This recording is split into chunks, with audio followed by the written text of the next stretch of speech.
This is Genevieve. I'm a singer-songwriter and a voice coach, and tonight I'll be having a performance. And I was about to warm up for that performance, and I just thought I'll share what I do to warm up for a performance. I'm going to start off with an NG, octave jumps, and I'm going to make sure that I really get into my nasal resonance because that's a really important gear for me to be in. And I'm going to start on a low A flat right here, and it's going to go like this.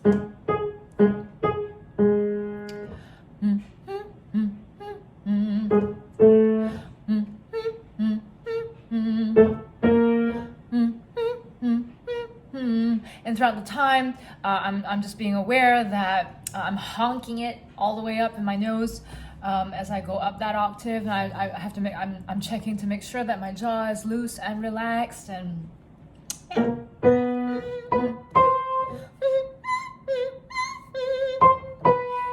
I went up to a C6 for that exercise. I'm not really singing all the way up to a C6 today, but the reason for this exercise is to give my vocal folds a good healthy stretch before I strengthen it in my warm-up. So that's the reason why I go up so high to a C6, even though I'm not really singing C6 in my set. So the second exercise I'm going to do is to combine two vowel sounds. I'm going to combine E with O, and the reason for this exercise is because I'm trying to get my voice primed for balance between brighter sounds like represented by the E vowel, and balancing that out with a darker vowel, which is the O vowel, and just aiming to let each vowel be, but yet not make changes from bright to dark or dark back to bright too obvious. So this is an exercise for balance, and it's going to be in my belt because that's, as a pop singer, that's what most of my songs will be in the set. So this is the exercise in my belt. And it's going to go on a 1, 5, 1, 5, 1 on E and O, like this. E, O. So if you can hear that, E is like a naturally bright vowel, but O is naturally dark. And I'm trying to have a good balanced sound between the two of them. So E, O, E, O. I'm gonna choose an open big vowel right now, like ah, and I'm gonna put the NG in front of it just to encourage a potentially big bright sound like ah to always live in nasal resonance, so that it never comes out too open and too shouty, and just to keep even like the most open of vowels from within. So it's gonna go like this.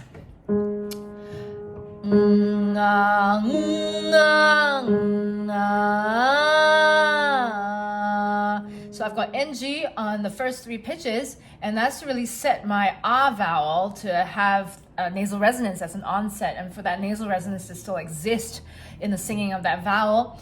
And then I remove the NG to see if the ah vowel is able to do that on its own.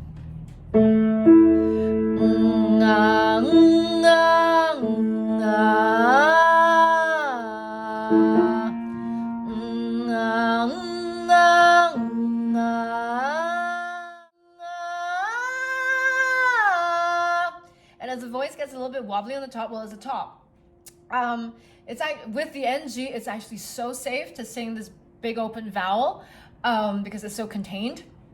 But I'm still aware of not making it too much. But at this point, because it was a little bit wobbly at the top, that's a sign to me to tell me, well, you have to exert more strength to maintain clarity on that. And it's totally safe because it's all from within.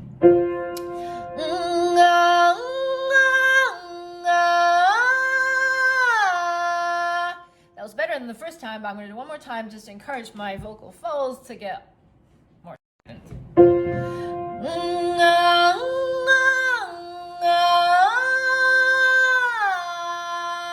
I'm happy with that result. So the last one I'm gonna do is really soft and easy and breathy. I'm just gonna give a lot of aspiration to the vocal folds so that they feel relaxed and make a tiny sound with the exercise of VOO on a VOO. And it's gonna go like this. VOO, VOO, VOO. VOO, VOO, VOO. VOO, VOO, VOO. That feels good.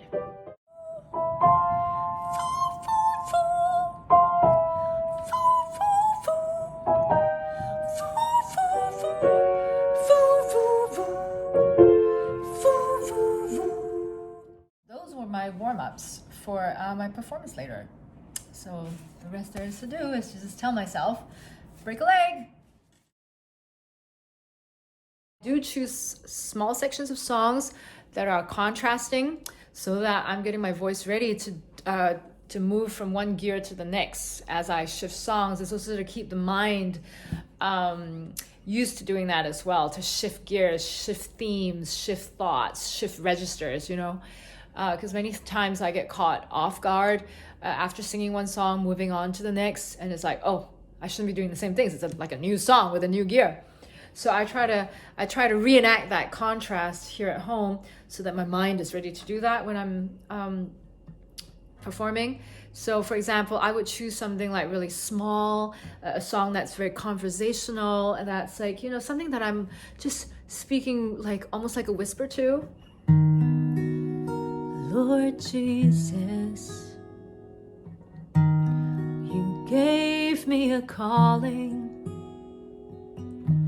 to preach your gospel, to speak your truth. But you warned me of the lies, the opposition, the persecution. So something like that. And as I'm singing this, I try to emphasize and like almost overdo pronouncing every consonant and just giving life to every single consonant, even though in the real performance, I'm not going to really do that because it's just weird.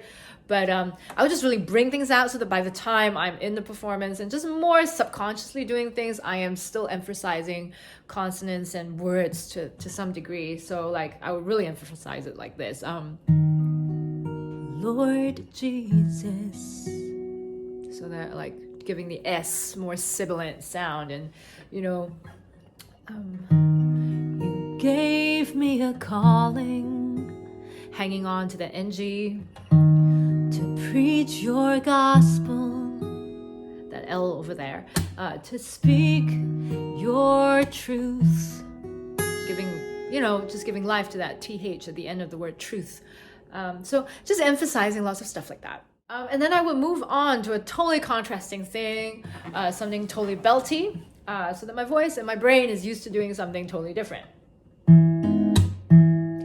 I'm at home in my Father's arms. I'm at home with all He gives to me. When I make Him my refuge, He's my home. I'm at rest. He's my home. He's my home. And yeah, I'll just be selectively doing things like that, but never the full set, you know. And I hope this has really helped you. Just sharing what I do, and I hope it encourages you in your own warm-ups and in your own preparation and in your own pursuit of performing and singing. Yeah, all the best.